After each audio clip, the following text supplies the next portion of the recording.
네. 41조. 네. 41조. 네. 거룩한 삶을 위한 길, 거룩함은 하나님의 생명. 네. 오늘 한 권은 다 나가기 어려울 것 같고요. 네, 하여튼 나갈 때까지 나가고 나누는 시간을 갖도록 하겠습니다. 공부하는 것도 중요한데 또 공부하는 것 못지않게도 나누는 것도 정말 중요하거든요. 그래서 나누는 시간을 통해서 우리가 또 심화 있게 또 나눌 수 있는 시간이 됐으면 좋겠습니다. 자, 보시겠습니다. 지속적인 이 성화의 삶을 살기 위해 반드시 기억해야 할 한 가지, 거룩함은 하나님의 생명이라는 사실입니다. 거룩함은 하나님의 생명, 하나님의 속성, 하나님의 성품, 하나님만 가지고 계시는 그런 속성과 생명이 되겠습니다. 다시 말해서 성경이 말하는 거룩함은 근본적으로 우리가 우리의 노력으로 이루어내는 그 무엇이 아닙니다. 우리가 힘쓰고 애쓴다고 해서 우리가 거룩한 삶을 살 수 있는 게 아니다. 절대적으로 그런 말씀이 되겠습니다. 하나님만이 거룩하십니다. 그렇죠? 그리고 예수님이 우리에게 거룩함입니다. 그래서 1장 3절 말씀, 예수님이 우리에게 거룩함이 되고 또 의가 되어지고 구원이 되어지고 지혜가 된다라고 했는데 예수님만이 우리의 거룩함이 되신다. 그러므로 하나님만이 거룩하고 예수님만이 거룩하시기 때문에 그분이 우리 안에 오셔서 사실 때, 그분이 우리 안에 오셔서 통치하실 때 우리가 거룩한 삶을 살 수가 있게 되어지는 것이죠.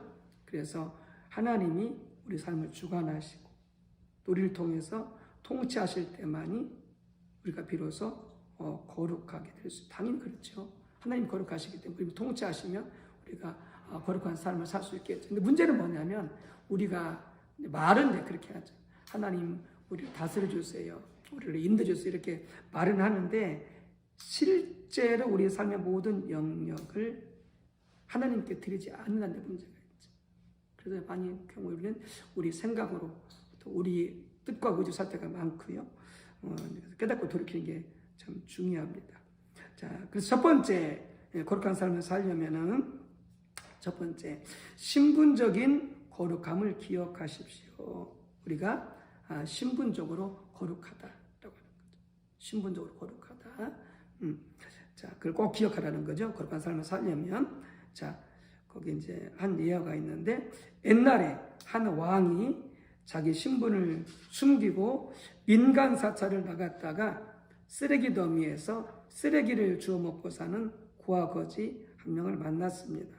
왕은 그를 불쌍히 여겨 그를 왕궁으로 데려다가 양자로 삼고 그 왕국을 물려받을 세자로 책봉했습니다. 이 거지가 이제 왕 다음에 왕이 되는 거죠. 그런데 그 세자가 자기의 새로운 신분을 망각하고, 새로운 신분이 뭐예요? 왕의 양자가 된 거죠. 세자가 된 거죠. 신분을 망각하고 여전히 이전처럼 왕궁 안에 있는 쓰레기통을 뒤지면서 살아간다면 어떻겠습니까? 신분을 망각하고 왕궁 안에서도 여전히 거지처럼 살아가는 거죠. 물론 이런 일은 현실에서는 절대로 일어나지 않을 것입니다.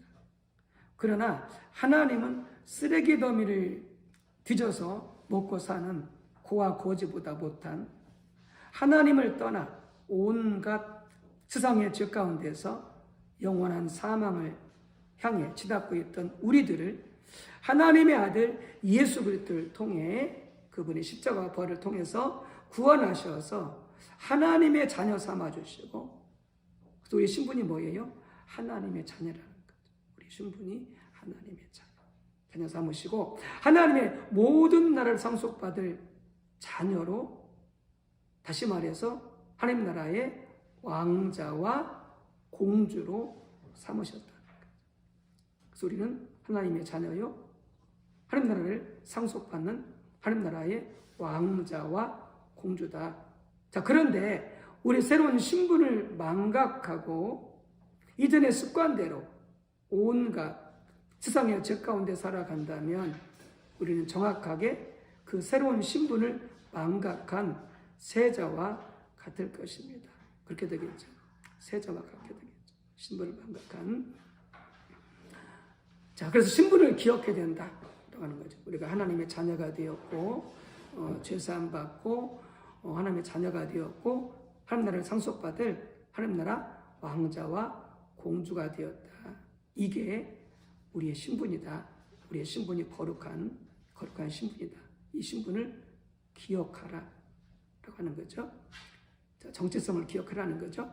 거룩한 삶을 위해 매우 중요한 요소 중 하나는 우리의 신분적인 거룩함을 기억하는 것입니다.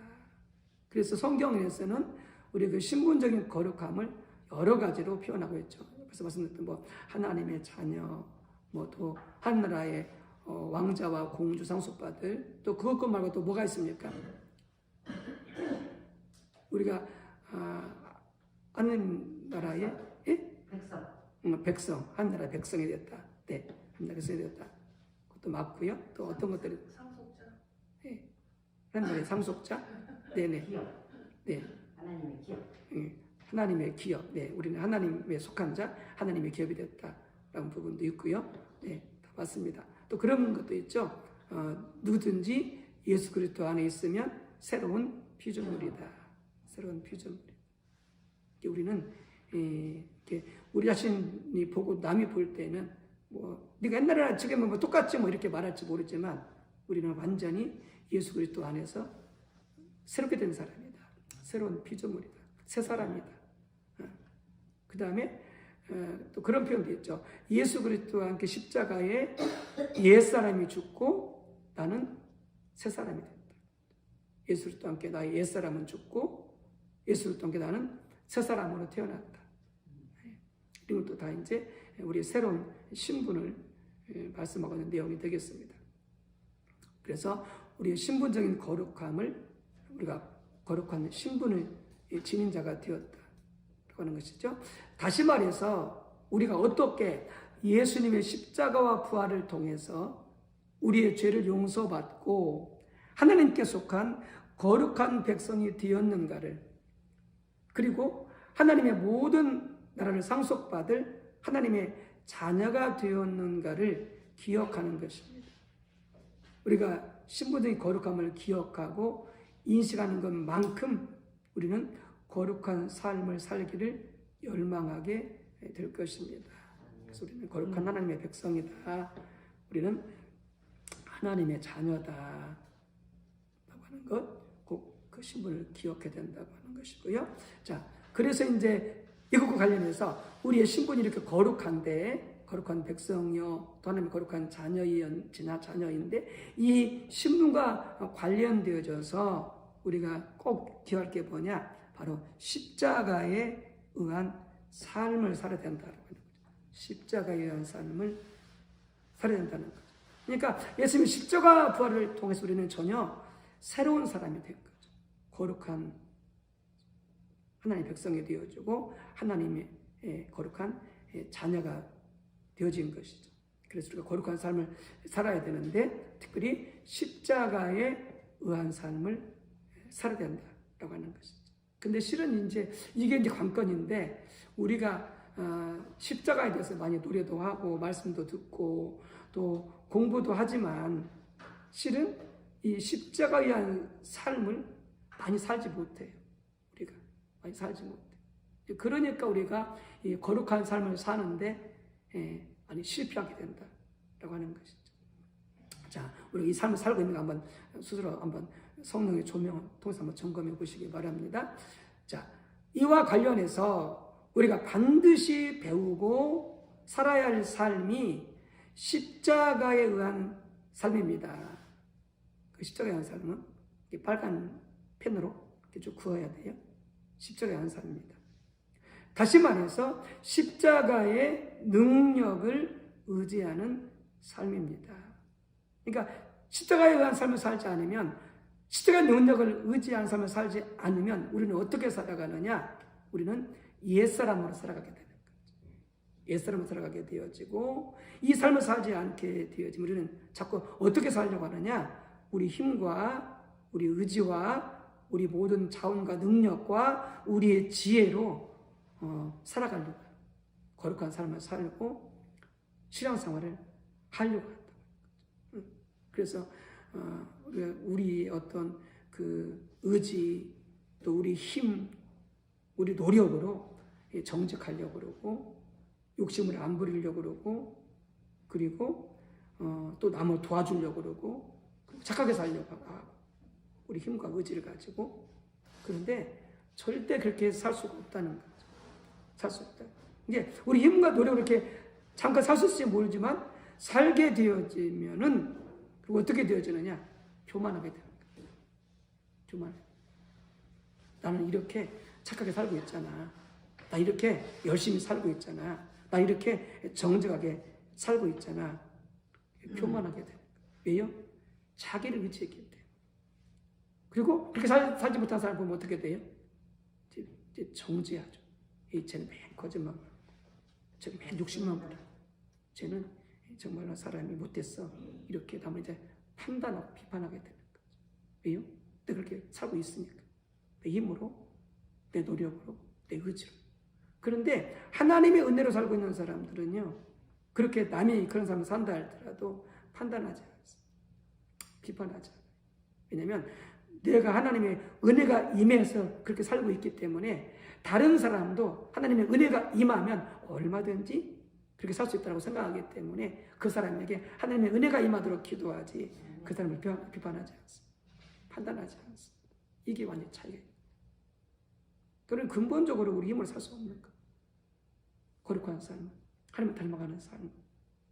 그러니까 철저히 십자가에 의한 삶, 십자가의 능력을 의지한 삶을 살아야 되는데, 자, 그 밑에 보면요, 십자가의 능력을 의지하는 삶은 우리가 처음 구원받을 때뿐만이 아니라 우리 십자가를 의지하죠. 주님의 십자가를 의지하고 주님의 십자가의 의를 의지하고 처음 구원받을 때, 그때뿐만이 아니라 우리가 처음 구원받는 순간부터 그 구원이 완성되는 주님 다시 오시는 그날까지 우리는 날마다 순간마다 우리는 십자가를 의지해야 된다. 십자가의 능력을 의지해야 된다. 그건 잘 보여주고 있는 게 요한복음 6장 50절에서 57절인데요. 그 말씀을 보고 하겠습니다. 요한복음 6장 53절에서 57절. 요한복음 6장 53절에서 57절. 자, 거기에 제가 이렇게 여러분들 보시고요. 자, 53절. 예수께서 이르시되 내가 진실로 진실로 안 찾으셨어요? 네. 요한복음 6장 53절. 찾았습니다. 성철 아직 못 찾으셨어. 53절, 6장 53절. 찾으셨어요? 하나 더 넘겨야 돼. 네. 자, 보시다.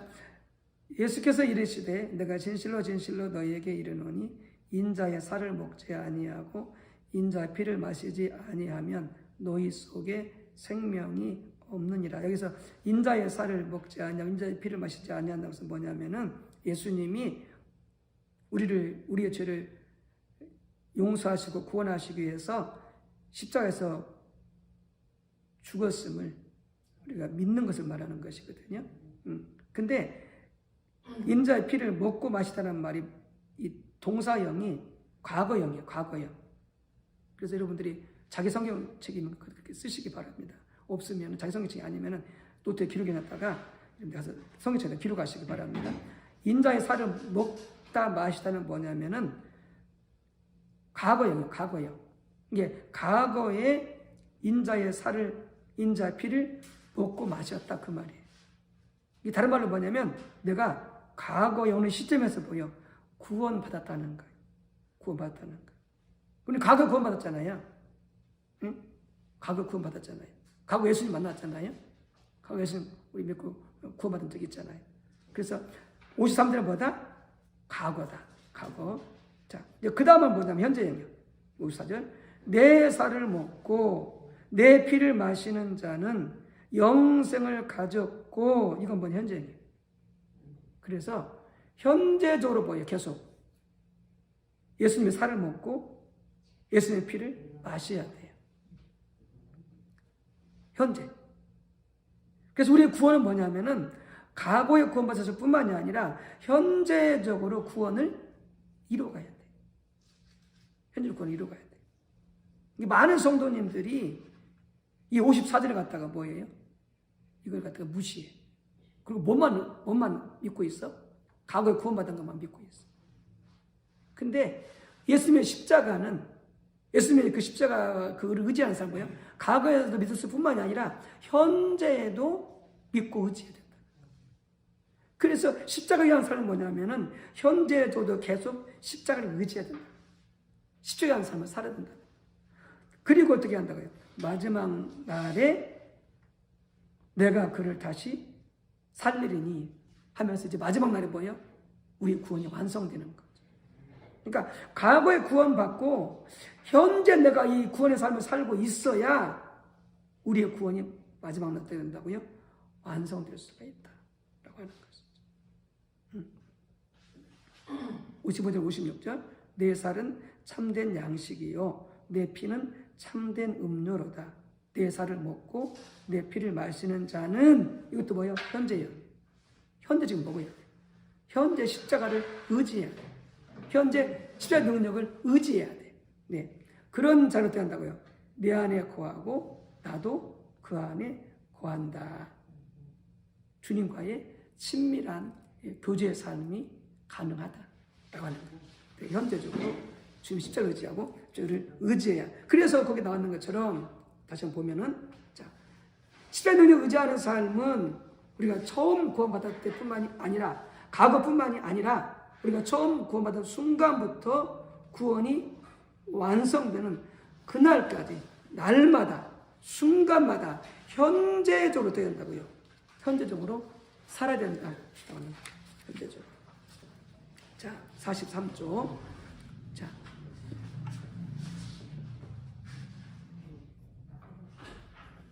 자, 43조.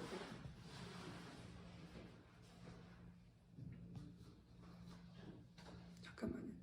아니요, 괜찮습니다. 네. 자, 43조 봅니다. 네. 신분들을 그럴 것뿐만 아니라 우리의 삶이 이 삶을 살 수가 있게 되어지는 것이죠. 잠깐만요. 목소리가 혹시 들어와서. 자, 1번. 자, 같이 있습니다. 십자가의 복음은 인격체입니다. 자, 하나하나가 다 중요한데, 자, 우리가 이미 또 배웠던 내용인데 다시 한번 우리가 복습하고 또 이렇게 살고 있는지 확인하는 겁니다. 자, 십자가의 복음은 인격체입니다. 왜냐하면 십자가 복음을 하게 되어지면은 그 십자가 복음을 이론적으로 알고 있는 것을 십자가 복음이라고 이렇게 이해를 하거든요. 그 부분 틀린 부분은 아닌데, 정말로 중요한 것은 뭐냐면은 그것과 더불어서 십자가 복음이 예수님, 인격체라고 하는 것을 반드시 이해하고 있어야 된다. 자, 보시겠습니다. 성경이 말하는 십자가의 복음은 십자가에 관한 몇 가지 지식이나 교리가 아니라, 물론 이 부분도 맞아요. 틀린 건 아니에요. 그러나 십자가에 못 박힌 예수 그리스도 그분입니다. 인격이신 살아계신 예수님 그분이다. 그걸 잘 설명해주고 있는 것이 고린도서 1장 23절, 2장 2절, 요한일서 1장 2절을 보게 되어지면은 십자가 복음은 바로 예수 그리스도 그분, 인격체인 것을 설명해주고 있다는 거죠. 우리가 우리 삶에서 십자가의 능력을 경험하려면 십자가 복음이 인격체이신 예수 그리스도 그분이라는 사실을 분명하게 이해하는 것이 매우 중요합니다. 우리 성도는 이걸 많이 설교를 들어가지고 이제 이 정도는 기본적으로 알고 있을 거예요. 십자가 복음은 이론이 아니고 지식이 아니고 예수님, 인격이신 예수님 그분이다. 왜냐하면 인격체이신 예수 그리스도와의 인격적이고 친밀한 교제 없이 십자가의 능력을 우리 삶에서 불가능하기 때문입니다. 십자가에 죽으시고 부활하신 살아계신 인격이신 예수님과 내 삶 속에서 실제적으로 교제가 일어나야만이 우리가 십자가의 능력을 경험할 수 있다는 거죠. 많은 성도님들이 그냥 지식적으로만 알고 있으니까 어떻게 해요? 십자가의 능력을 경험하지 못하는 거죠. 그래서 신학자도 마찬가지고 교회를 오래 다니신 것도 마찬가지고 이 십자가의 복음을 이렇게 이론적으로만 알고 있기 때문에 이 거룩한 삶을 살 수 없는 십자가의 능력을 경험하지 못하게 된다고 하는 것이죠. 우리가 단순히 예수님의 십자가에 관한 이론을 안다고 해서 지식적으로 이론적으로 그 십자가의 능력을 우리 삶에서 경험할 수 있는 것이 아니다라고 하는 거예요. 그러니까 우리가 예수의 능력을 경험하는 삶을 살려면 날마다 예수님과 인격적으로 만나야 된다는 거예요. 날마다 예수님과 인격적으로 교제해야 된다는 거예요. 그래야 십자가의 능력을 우리가 경험할 수 있다는 거예요. 우리가 얼마나 날마다 지금 새해 들어와서 예수님과 인격적으로 만나고 있나는 그분의 음성을 듣고 또 그분이 깨닫게 하실 때 깨닫고 그분이 죄를 지적할 때에 깨닫고 그분이 뭐라고 되게 말씀하시는지 들을 수 있고 또 그분의 사랑을 깨닫게 되어지고 뭘 통해서 예수님과의 인격적인 교제를 통해서 저는 예수님이 예슬이가 지난 주일부터 어제 밤까지 해서 그 기도학교에서 그 다니엘 캠프라고 하는 이 집회에 다녀왔는데 예슬이가 그 전에 그 단기 선교 회에 갔다 오면서 거기서 예수님 만났거든요. 이렇게 몸에서 영이 분리되어서 이렇게 천국에 가가지고 천국도 경험하고 지옥도 경험하고 그리고 예수님 만났었거든요. 그랬는데도 자꾸 최근에 와서 예수님이 나 사랑하지 않는 것 같아. 예수님 나 사랑하지 않아. 이 말 자주 하더라고요. 아니야. 예수님 너 만났잖아 예수님. 예수님 얼마나 사랑하는데. 그래서 그렇게 이제 권면했는데 그러니까 이 예수님의 마음속에 예수님 자신을 사랑하지 않는다고 이렇게 계속 생각하는 거예요. 이번에 집회 가가지고 또 예수님 만난 거예요. 만나가지고 예수님 그러더래요. 내가 너를 사랑한다. 내가 너를 사랑한다. 그리고 그 집회 중에 예수님 만나가지고 자기가 집에서 죄졌던 거, 엄마 아빠한테 죄졌던 거, 그 다음에 교회에서 죄졌던 거, 학교에서 죄졌던 걸 다 생각나게 해가지고 다 회개하고 그래가지고 학교에서도 이렇게 또 어떤 애에 대해서는 별로 친하게 지내고 싶지도 않고 어떤 애에 대해서는 이렇게 다가오는 게 부담스럽고 막 이랬었는데 그런 애들이 다 이렇게 그런 마음들 다 사라져. 이렇게 사랑스럽고 불쌍한 마음이 들고 또 선생님에 대해서도 이렇게 거룩해지고 그런 마음들이 다 사라지고 좋은 마음을 갖게 되어죠. 예수님을 인격적으로 만나게 되어지니까. 그래서 아무리 그게 아니야 설명해도 이게 납득이 안 가는데 본인이 직접 예수님 만나버리니까 그 모든 것들이 다 해결되죠. 해결되죠.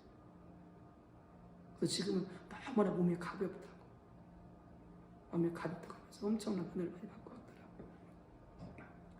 그러니까 이와 같이 예수님을 인격적으로 내가 만나야만이 이 십자가의 능력이 경험이 되어지고 용서가 되어지는 거지. 물론 우리가 이제 의지적으로 용서하고 축복하려고 하는 것은 반드시 해야 되고 중요하지만 결정적으로 뭐예요? 그분이 오셔야 되는 거예요. 하나님 은혜가 임해야 되는 거예요. 인격적으로 주님을 만나야 가능하게 되죠. 그러니까 이 삶을 우리가 안 사니까 어떻게? 지식을 이름만 알고 있으니까 이게 변화가 안 일어나는 거예요. 변화가 안 일어나는 거예요. 날마다 우리는 인격적으로 예수를 만나야 돼요. 말씀을 통해서, 찬송을 통해서, 기도를 통해서 부지런히 주님을 찾는 것. 예. 그래서 이게 중요하다라고 하는 거예요. 자, 두 번째, 십자가에 의만 의지하여 서는 삶을 살아야 된다라고 하는 거죠. 십자가에 의만 의지하여 서는 삶. 즉 예수님의 의만 의지하여 서는 삶. 자, 두 번째는 십자가의 삶에는 십자가의 의만 의지하여, 즉 예수님의 의만 의지하여 하나님 앞에 서는 삶이 포함됩니다. 십자가의 의를 의지하려면 자기의 모든 의가 내려져야 됩니다. 내 힘으로, 내 노력으로, 내 지혜로, 내 능력으로, 내 경험으로, 내 열심으로 하려고 하는 그 모든 내 의가 내려져야 된다. 자기 속에는 하나님 앞에 의지하고 나아갈 어떠한 선한 것도 없는 것을 선명하게 인식하게 될 때에, 그렇기 때문에 예수님이 우리의 의가 되신 것을 인식하고 우리의 모든 의를 걸레처럼 내던지고 오직 예수님의 의만을 의지해서 하나님 앞에 설 수 있습니다. 그러니까 철저하게 어떻게 한다고요? 우리 의를 내려놓아야 된다. 이렇게 해서 어떻게 된다? 바로 우리 안에 선한 것이 하나도 없다는 거예요.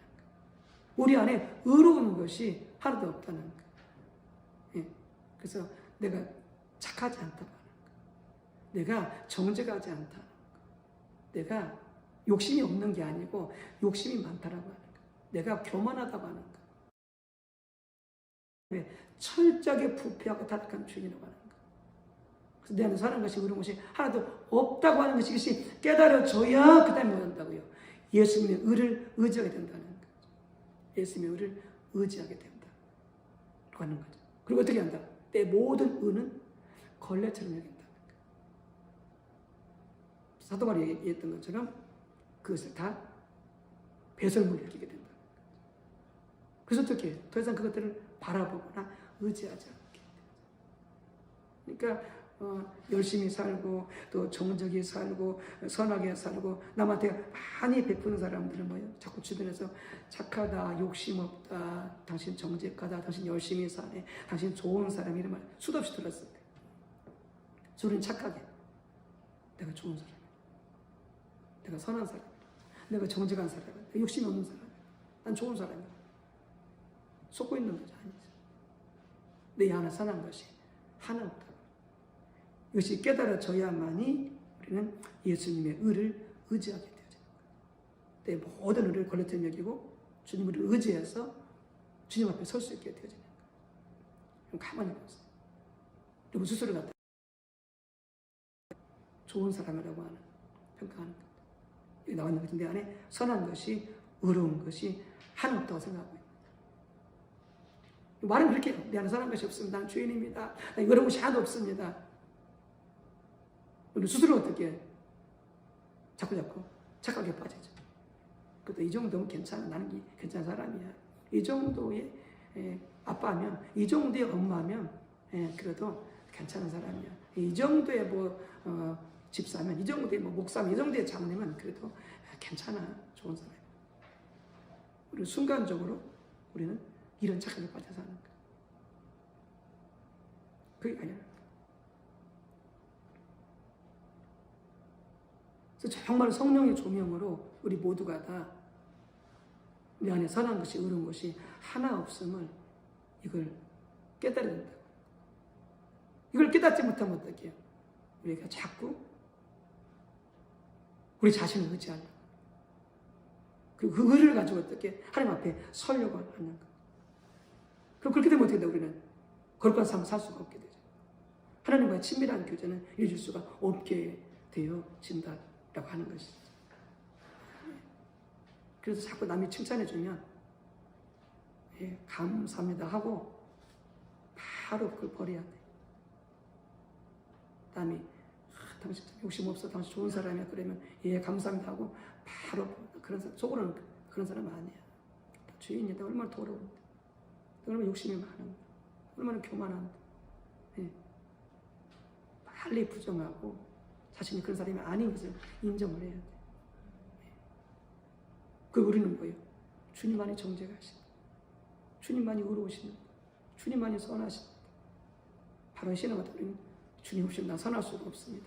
이렇게 바로 고백해야 돼. 바로 고백해야 되는 거죠. 그래서 정말 우리 안 선한 것이 없음을 깨닫고 주님의 의만 의지하는 그런 삶을 살고 있는가, 지금 내 삶 속에서. 이 삶을 살지 못하면 우리는 거룩한 삶을 살 수가 없더라고요. 네, 더 시작하겠습니다. 43조 세 번째. 예수님께서 십자가를 통해서 이루신 일을 성령의 조명으로는 예수님의 십자가와 부활을 통해서 우리를 위해 놀라운 승리를 이미 성취하셨습니다. 공부한 건데요. 자, 그것들 중 일부를 나열하면 우리의 옛사람이 예수님과 함께 십자가에서 이미 못 박혀 죽었다고 하는 거죠. 우리 옛사람이 이미 죽었다. 자, 두 번째는 우리의 죄가 다 용서받았다 라고 하는 거죠. 세 번째, 우리를 대적하는 모든 율법의 소욕이, 율법의 요구가 다 성취되었다, 다 충족되었다 라고 하는 것이고요. 그 다음에 사탄의 머리가 박살났다. 그래서 예수님의 승리가 이루어지게 된 거죠. 자, 이 같은 등등이 예수님의 그 십자가를 통해서 이루신 승리들인데, 이런 승리들을 우리가 성령의 조명으로 깨닫고 그 위에 우리가 믿음으로 설 때, 이와 같은 것들을 믿을 때, 우리 그 승리를 우리 삶 속에서 실제적으로 경험할 수 있습니다. 그래서 그 하나하나 우리가 성령의 조명으로 깨닫고 믿어야만이, 그래야 이게 우리에게 실제로 그 주님이 이루신 것들을 경험할 수 있는, 이외에도 치유도 마찬가지죠. 예수님 채찍에 맞음으로 우리가 다 마음을 입은 거죠. 입었는데 우리가 입술로 고백하고 또 그렇게 우리가 믿는다고 하는데, 정말로 중요한 것은 뭐다? 예수님 내 병을 위해서 채찍에 맞아 피 흘리시고 나를 고치셨다라고 하는 것이 성령의 조명으로 그게 깨달아져요. 그리고 그때 믿을 때 내 병이 어떤 병이든지 그때 우리가 고침받는다라고 하는 거죠. 그래서 그 하나하나 주에서 이루신 승리를 우리가 성령으로 깨닫는 게 중요하다. 성령의 조명으로 깨닫고 믿는 것이 중요하다. 이것도 말고 또 있죠. 예를 들어서 하나님께서, 예수님께서 우리 필요를 공급하신다. 이것도 그 승리 가운데 하나이죠. 그런 것도 그냥 우리가 말씀을 암송한다고 되는 게 아니고, 그런 주님이 이루신 것들을 성령의 조명으로 깨닫고 믿게 되어지면 실제로 그 주님이 공급하신 역사를 경험하게 되어집니다. 이론이 아니고 지식이 아니고 이 하나하나. 그래서 우리가 성령으로 깨닫고 믿는 이 삶을 살아갈 때에 우리가 십자가의 능력을 의지하는 삶을 우리가 살 수가 있게 되어진다 하는 것이고요. 자, 네 번째, 십자가의 사랑에 기초한 삶. 네, 우리가 살아야 할 십자가에 대한 삶에는 예수님의 십자가에서 확증된 하나님의 사랑에 기초하여 사는 삶이 포함됩니다. 우리 십자가를 바라보면서 하나님이 날 영원토록 그 사랑하심이, 그것이 믿어지고 그렇게 사는 삶을 살아야 된다. 예, 어려운 일을 만나도, 내가 지금 질병 가운데 있어도, 내가 지금 경제적으로 고통 가운데 있어도, 내가 지금 고난 가운데 있어도 그 십자가를 바라보면서 하나님은 여전히 날 사랑하셔. 날 여전히 사랑하셔. 하나님의 사랑 변치 않아서 이것을 믿고 의지하는 삶을 살 때에 그게 곧 십자가에 의한 삶을 사는 것이다 라고 하는 거죠. 우리가 형편이 좋으면은 하나님 날 사랑하셔, 날 기뻐하셔. 좀 힘들고 어려우면은 하나님 날 알고나 계셔. 내 형편을 하나님 날 사랑하셔. 우리 곧바로 이렇게 하나님 사랑 의심하거든요. 그건 십자가의 삶이 아니다 하는 거죠. 예수님의 십자가는 우리를 향한 하나님의 사랑의 가장 온전하고 최종적인 확증이다. 그래서 십자가를 통해서 하나님이 우리를 얼마나 사랑하시는지, 영원토록 사랑하시는지, 완전하게 사랑하시는지 최종적으로 확증해 주셨다라고 하는 것이죠. 로마서 5장 8절 말씀 같이 한번 찾아드리겠습니다. 로마서 5장 8절 말씀.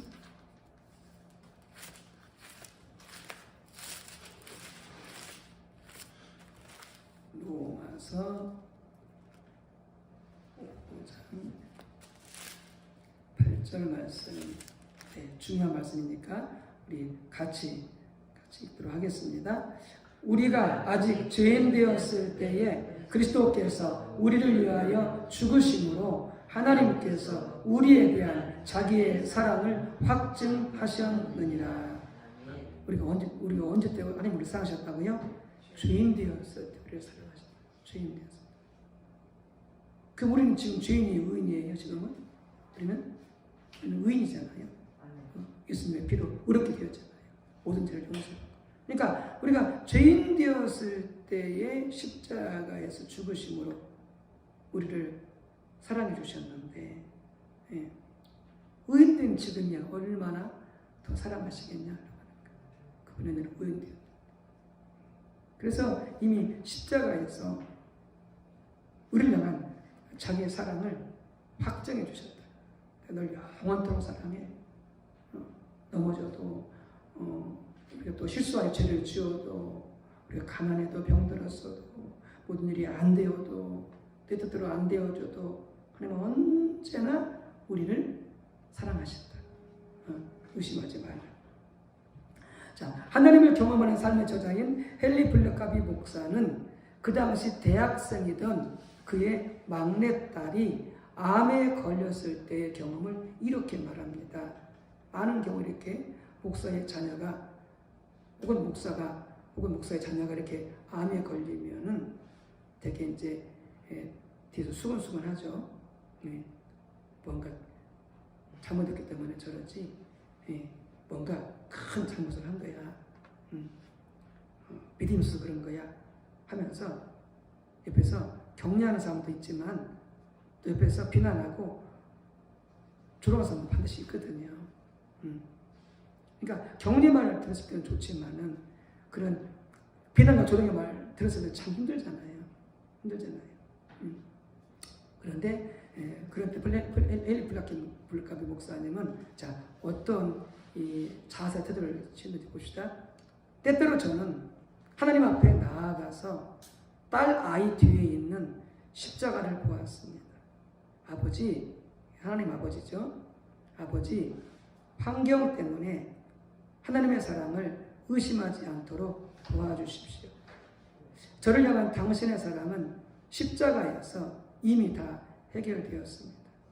저에게 그 사실은 변하지 않았고 또한 변하지 않을 것입니다. 이 기도는 하나님 아버지와의 사랑의 관계가 어려울 때에 고비를 넘기도록 우리를 지켜 주었습니다. 그래서 이렇게 딸이 암에 걸렸을 때에 우리 그럴 수 있죠. 다른 사람 우리가 하나님 어떻게 내 딸한테 그럴 수가 있어요? 하나님 어떻게 저한테 이럴 수가 있어요? 이럴 수 있잖아요. 하나님 저 사랑하신다며요. 하나님 내 딸 사랑하신다며요. 사랑하시면 어떻게 이럴 수가 있어요? 어떻게 이게 암병을 줄 수가 있어요? 하나님 암병을 주신 건 아니지만 어떤 막 흥분돼가지고 하나님 모의해가지고 하나님 어떻게 암병을 줄 수가 있어요? 그것도 이렇게 말했었죠. 하나님 아니 암에 안 걸리게 할 수도 있잖아요. 하나님 능력이 많으신데 하나님 사랑하신다며요. 이게 얼마든지 하나님의 사랑을 우리가 의심할 수 있는 거죠. 의심할 수 있는 거죠. 그리고 마귀는요, 이럴 때 어떻게 엄청 역사합니다. 봐라. 네가 그렇게 충성한다고 살았는데, 헌신한다고 살았는데, 주님 산다고 살았는데, 네가 돌아온 게 뭐냐? 하나님 살아계시긴 한 거냐? 하나님 정말 너 살았으면 이럴 수 있냐? 하면서 또 마귀는 또 어떻게 자꾸 우리 마음속에 이렇게 하나님의 사랑을 혼돈하도록 어떻게 자꾸 그런 유혹을 주는 거죠. 유혹을 주는 거죠. 그런데 그럴 때마다 어떻게 했다? 이 목사님은 십자가를 바라봤다. 딸들이 우리에게 좀 배워야 될 중요한 거죠. 우리도 꼭 암이 아니더라도 사업이 어려워지고 또 경제적으로 어려워지고 때로는 자녀들이 내가 원하는 길대로 가지 않고 잘해주지 않고 때로는 다른 사람 관계 속에서 어려움이 생길 때 우리는 얼마든지 이 하나님 사랑을 의심할 수 있는 거죠. 하나님 사랑하신다며요. 하나님 언제나 함께 하신다며요. 얼마든지 우리도 이런 의심을 할 수 있는 거죠. 우리는 그럴 때마다 로마서 5장 8절을 암송하고 주님 십자가를 바라보라는 거죠. 하나님 우리 사랑하시니 변하지 않았다. 영원하다. 이게 왜 필요한지 그 다음에 중요하거든요. 그 다음 보십시오. 이걸 이렇게 하나님 사람들을 확신해야 되냐면은 봅시다. 우리가 십자가에서 확증된 하나님의 사랑을 토대로 우리의 현실을 볼 때에 우리의 환경에 대한 하나님의 뜻을 올바로 분별할 수 있다. 그러니까 먼저 하나님의 사랑을 확신해야만이 우리는 그 고난 가운데서 이게 뭐지? 하나님 지금 왜 이런 일이 났죠? 하고 우리는 하나님의 뜻을 분별할 수 있게 된다는 거예요. 그 이스라엘 백성들 하나님께서 어떻게 이스라엘 백성들을 바로 출애굽에서 구원시켜가지고 가나안 땅을 안 보냈잖아요. 광야를 보냈잖아요. 왜 그들 갖다가 훈련시키려고 믿음을 키우려고 양식이 아니라 하나님의 말씀으로 살게 하려고 훈련시키려고 광야를 보냈잖아요.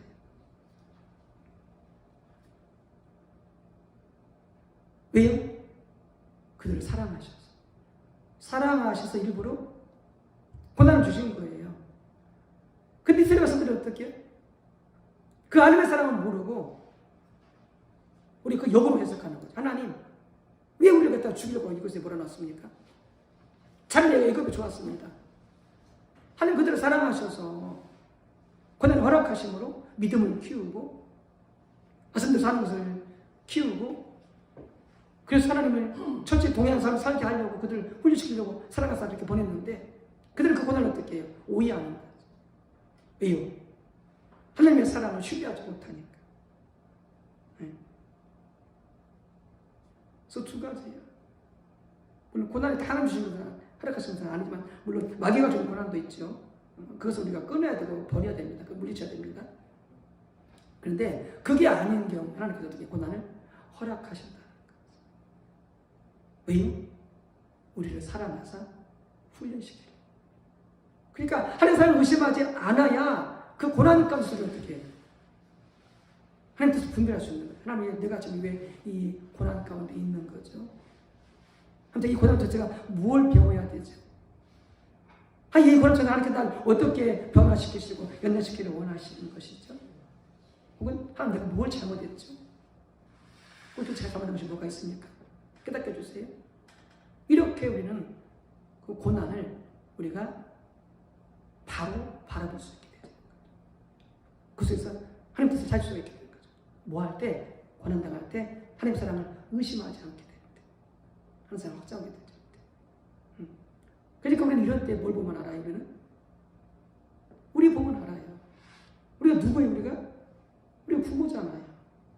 어떤 그 자식한테 일부러 안 좋은 걸 주겠어요. 자식한테. 나는 못 누려도 자식한테는 좋은 걸 다 주고 싶은 부모의 마음. 근데 왜 자식한테 고난을 줘요? 어려움을 줘요? 자식을 더 잘 세우기 위해서. 더 잘 되라. 보는 부모 마음도 아파. 자식들이 힘들어하니까. 고생하니까. 근데 그거 하는 상황 가운데 부모는 어떻게 밀어넣어? 왜? 고난을 통과해야만이 자식이 성장하고 성숙되어져. 그리고 더 사회에 리더로서 일원으로서 살아갈 수 있는 그 자리로 성숙되어 가기 때문에. 그래서 우리 자신을 보게 되어지면 더 하나님의 마음을 이해할 수 있게 되어지는 것이죠. 그래 오늘 대다수의 성도들은 그렇게 살지 못하고 있습니다. 하나님 사랑을 의심한다는 거죠. 환경이 좋을 때는 나름대로 성소주의도 잘하고 헌금도 잘하고 봉사도 잘하고, 그러나 환경이 큰 어려움이 닥치면 그들은 실망하고 좌절하고 하나님을 원망하고 그 모든 봉사와 섬김을 중단해 버립니다. 이런 경우가 비일비재합니다. 우리 교회도 마찬가지고. 그리고 우리 자신은 어떤지 한번 살펴봐야 되는 거죠. 그래서 십자가의 항상 저지보다 십자가에 나타난 하나님의 사랑을 의심하지 않고 그것을 신뢰하면서 우리가 살아가는 삶이 십자가에 의한 삶을 사는 것이다. 이 삶을 살아야 우리가 어떻게 한다고요? 거룩한 삶을 살 수 있게 되어지는 거죠. 그래서 살 수 있게. 자, 네 번째, 십자가만이 유일한 자랑의 삶.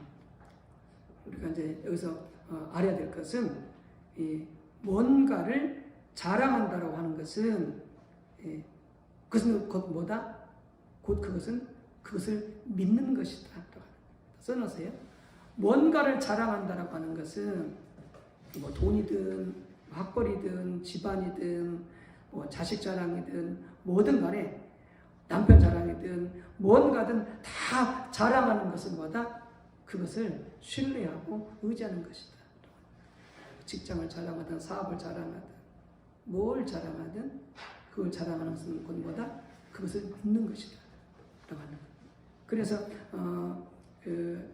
그 대표적으로 볼 수 있는 구절이 어디냐면 빌립보서 3장 3절이에요. 빌립보서 3장 3절 말씀. 그거 보고 갈까요? 빌립보서 3장 3절 펴보세요. 우리가 지난주에 살펴봤었는데 이 부분을 살펴보지 않았지만 자, 빌립보서 3장 3절 321쪽 사사리요? 빌립보서 3장 3절이요. 네, 빌립보서 3장 3절.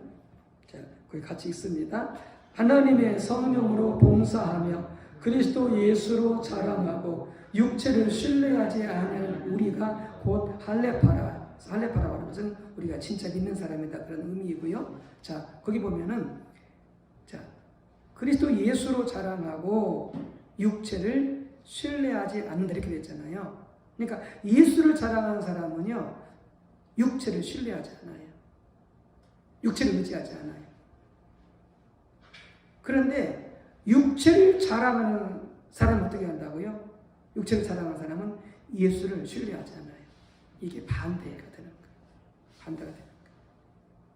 그래서 뭐냐면 우리는 오직 십자가만 자랑해야 돼요. 오직 예수님만 자랑해야 돼요. 그래야 우리가 어떻게 해요? 우리를 자랑하지 않아요. 우리를 의지하지 않게 되어져요. 그래서 날마다 우리는 주님만 자랑하고 십자가만 자랑하게 되어질 때에 우리는 십자가의 항상 살 수 있게 되어지는 거죠. 그분의 은혜를 힘입을 수 있고 그분의 능력을 힘입어 살 수가 있게 되죠. 우리를 자랑하게 되면 어떻게 해요? 우리는 우리를 의지하는 것이기 때문에 주님의 은혜가 임하지 않고 주님의 능력이 임하지 않게 되어지는 것이죠. 그 삶을 살 수가 없게 되죠. 자, 사도 바울이 이렇게 말했습니다. 그러나 내게는 우리 주 예수 그리스도의 십자가 외에 결코 자랑할 것이 없으니 사도 바울은 예수님의 자랑할 게 없대요. 십자가에. 사도 바울이 얼마나 자랑할 게 많아요. 사도 중에 사도고 성경도 제일 많이 썼고 복음도 제일 많이 전했고 아시아, 유럽 복음 전하고 엄청난 능력을 행사하고 천국에도 3번 이상 다녀오고 자랑할 게 수도 없이 사도가 뭐라고 말해? 나는 예수님 외에는 십자가는 자랑할 게 결코 없다. 철저히 주님만 의지하는 삶을 사도 많이 사는 거죠. 예수님 십자가만이 우리의 유일한 자랑이 되는 삶이 십자가에 대한 삶의 정점입니다. 십자가에 대한 삶에 이러한 요소들이 포함된다는 사실을 아는 것과 실제로 그 삶을 사는 것은 전혀 다릅니다. 우리는 반드시 이 삶을 배우고 살아야 합니다. 십자가에 대한 삶을 사는 것은 하나님과의 친밀한 교제를 위해서뿐만이 아니라 하나님과 동행하는 삶에서뿐만이 아니라 거룩한 삶을 위해서도 가장 필수적인 요소 중 하나입니다. 자꾸 우리 마음속에 뭐가 되냐 이렇게 자랑하고 싶은 마음이 올라올 때, 또 어떤 것에 대해서 이렇게 막 이 자부심이 생길 때, 그때 바로바로 부정을 해야 돼. 아니야, 주님만 자랑할 거야. 아니야, 오직 나는 주님만이 나의 유일한 힘이요, 주님만이 나의 유일한 자부심이야 하고 이렇게 자꾸 순간순간마다 그런 생각이 떠올 때마다 부정하고 끊고 그리고 이렇게 주님께 올려드려야 되는 것이죠. 그래서 이와 같이 우리가 신분적인 거룩함을 기억하되 이와 같이 십자가에 대한 삶을 우리가 살 때에 바로 거룩한 삶을 살 수 있다는 거죠. 하나님과의 친밀한 교제가 이루어지는 삶을 살 수가 있게 되어진다라고 하는 것이죠. 자, 조금만 더 하도록 하겠습니다. 자, 45쪽. 자, 두 번째. 자, 거룩한 삶을 살기 위해서는 첫 번째보다 신분적인 거룩함을 꼭 기억하십시오. 그리고 거기 걸맞게 십자가에 대한 삶을 사십시오.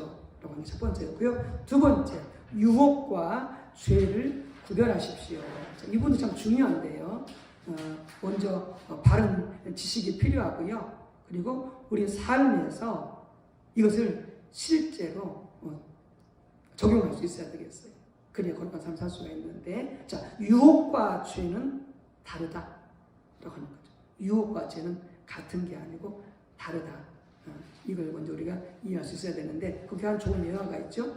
자, 한번 보겠습니다. 새가 머리 위로 날아다니는 것을 막을 수 없습니다. 그러나 새가 우리 머리에 둥지를 틀도록 허락하는 것은 별개의 문제입니다. 막을 수 있는 거예요. 둥지 틀지 못하게. 마찬가지로 사탄이 우리 머릿속에 온갖 종류의 나쁜 생각들을 집어넣는 것을 우리는 막을 수 없습니다. 그게 유혹이죠. 그게.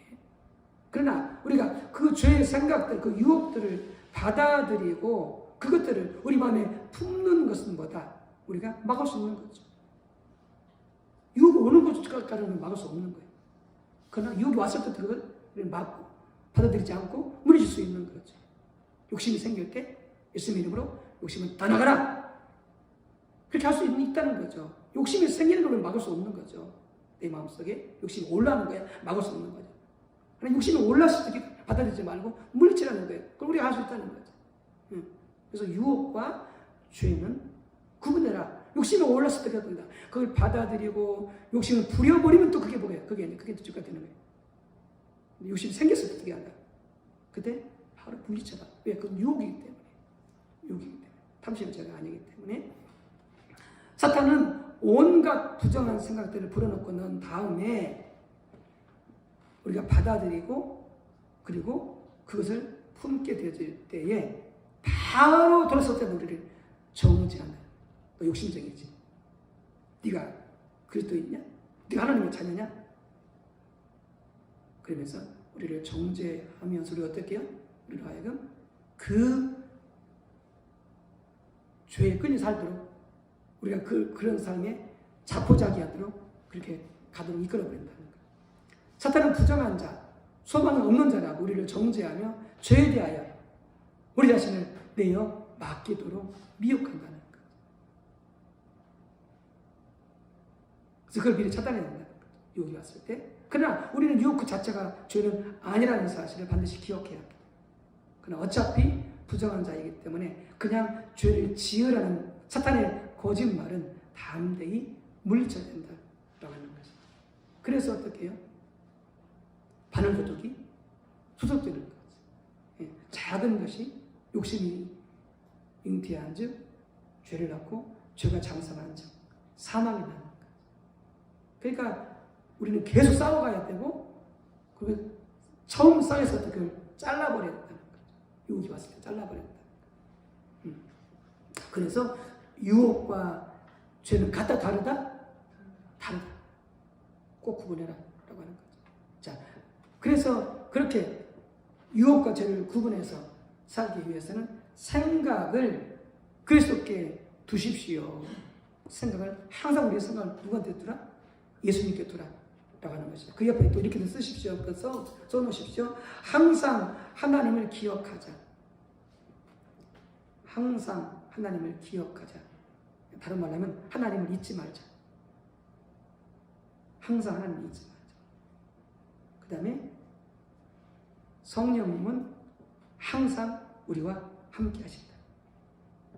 성령님은 항상 우리와 함께 하신다. 이걸 기억하라는 거예요. 그래서 집에 있을 때도 그 다음에 혼자 있을 때도 함께 있을 때도 항상 하나님을 잊지 않으려고 하나님을 기억하려고 하라고 하는 거예요. 그리고 우리가 어떻게 더 이런 유혹과 죄를 잘 구분해서 물리칠 수 있게 되겠죠. 저도 이제 지금 요새 자꾸 그 생각 하거든요. 하나님 잊지 않으려고 하나님 때를 기억하려고 이걸 요새 지금 제가 그 신경쓰는 부분 중에 하나인데 같은 맥락이 될 수 있겠죠. 사탄이 우리에게 온갖 부정한 생각들을 불어넣는 것을 막을 수는 없지만 그래서 우리 마음속에 교만도 올라오고 음란도 올라오고 욕심도 올라오고 교만도 올라오고 자부심도 올라오고 자랑도 올라오고 다 이 올라오는 것을 어떻게 우리는 막을 수 없다는 거예요. 막을 수 없다는 거예요. 이게 뭐다? 마귀의 유혹이라는 거예요. 또 우리 육신의 연약함이라고 하는 거예요. 자, 거기부터 또 한번 쓰십시다. 거기다가 자, 사탄, 세상, 육신 이 세 가지는 뭐다? 한 패다, 한 패. 한 통속이다. 사탄, 세상, 육신. 육신은 뭐냐면은 타락한 본성을 말하는 것이고요. 세상은 뭐예요? 세상은 바로 하나님을 거역하는, 하나님을 대적하는 그런 세상의 모든 가치, 문화, 정신, 그런 생활이 다 포함되어 있는 것이죠. 네. 이 셋은 뭐다? 한 통속이다. 자, 그래서 또 한편으로는 우리가 사탄에게 틈을 주기 때문에 뭐 세상에 틈을 주든지 어떤 내 육신에 타락하는 본성에 틈을 주든지 뭐 세상에 틈을 주든지 틈을 주기 때문에 사탄이 우리에게 더욱더 그렇게 한다는 거죠. 더욱더 욕심을 부리도록 더 거짓말하도록 더 미워하도록 이렇게 자꾸 우리가 틈을 주기 때문에 그렇게 한다는 거예요. 물론 우리가 이 세상에 사는 동안에 사탄에게 전혀 틈을 주지 않을 수는 없을 것입니다. 우리도 부지불식간에 의도적이 아니라 할지라도 그러니까 바로바로 회개하고 바로바로 예수 피 바르고 바로바로 물리쳐야 되겠죠. 돌아서야 되겠죠. 예, 그렇게 틈 줬을 때마다. 그러나 우리가 포르노, 과도한 TV 시청, 돈에 대한 지나친 탐심, 육신의 일에 자신을 내어줄수록 이런 것들에 자신을 내어줄수록 자꾸 틈을 줄수록 다른 우리 생각 속에 그와 관련된 부정한 생각들을 더욱 집어넣을 것이다 라고 하는 거죠. 저는 오늘날 성도들이 주중에 심지어 토요일 저녁에도 과도한 TV 시청이나 과도한 오락 등 구체적인 일에 너무 많은 시간을 소비함으로써 주일에 그들이 하나님을 예배할 때 사탄이 그들의 머릿속에 온갖 종류의 그 TV에서 봤던 것들 또 이렇게 막 즐겼던 어떤 오락 이런 것들이 생각나서 어떻게 해요? 예배가 방해가 되진다. 하나님께 집중하지 못하도록. 그러니까 너무 과도하게 어떤 TV 시청, 과도한 오락 이런 것들이 어떻게 해요? 주중이나 특히 토요일 저녁 같은 경우에는 그런 것들에 빠지지 않도록 틈을 주지 않도록 어떻게 해요? 주의하라 라고 하는 거죠. 그런 사탄의 방해물을 막는 중요한 방법 중에 하나는 평소 때 우리의 생각을 성령의 일에 두고 육체의 일에 두지 않는 것입니다. 그래서 성령은 뭐예요? 항상 하나님을 기억하고 항상 성령님이 내 안에 계심을 기억하고 그리고 하나님 뜻이 무엇인지를 분별하고 하나님 뜻에 자꾸 순종하려고 그러고 사도적인 그런 유혹들을 물리치고 이런 가운데 이렇게 살아갈 때에 우리는 거룩한 삶을 살 수가 있게 되어진다라고 하는 것이죠. 그래서 거기와 관련되어져서 여러분들 그 밑에 쓰세요. 자, 지금 취재하고 있는 것은 모르지만은 날마다 영성 노트를 쓰자. 날마다 영성 노트를 쓰자. 그리고 그 영성 노트에 감사 일기를 쓰자. 그래서 하루에 3가지 이상씩 하나님 앞에 감사하는 것들을 일기를 쓰는 거죠. 더 많이 쓰면 더 좋고, 그런 최소. 그래서 하루를 마감하기 전에 일기를 쓰는 거예요. 그래서 오늘 하루 동안 내가 거룩한 삶을 살았는가, 한때로 살았는가, 유혹과 죄를 구분했는가, 실패한 것은 무엇인가, 하나님 앞에 감사한 것은 무엇인가, 이런 것들을 이렇게 날마다 하루가 잠자리 들기 전에 이걸 시간 많이 걸리지 않아요. 한 3분, 뭐 길어야 5분, 이 정도 안 걸려요. 하루를 쭉 돌아보면서 그래서 날마다 이렇게 영성 예비를 쓰게 되어지면은 우리가 이런 삶을 살아가는데 많은 도움이 되지 않을까 싶고요. 그리고 평소 때라도 이렇게 옆에 노트가 있으면 그때 바로 쓰세요.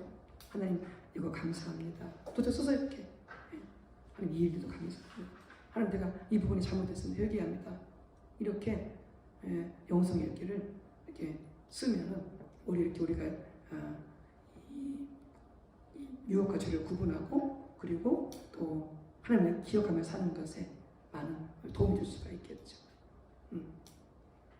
자, 오늘 여기까지 하도록 하겠습니다.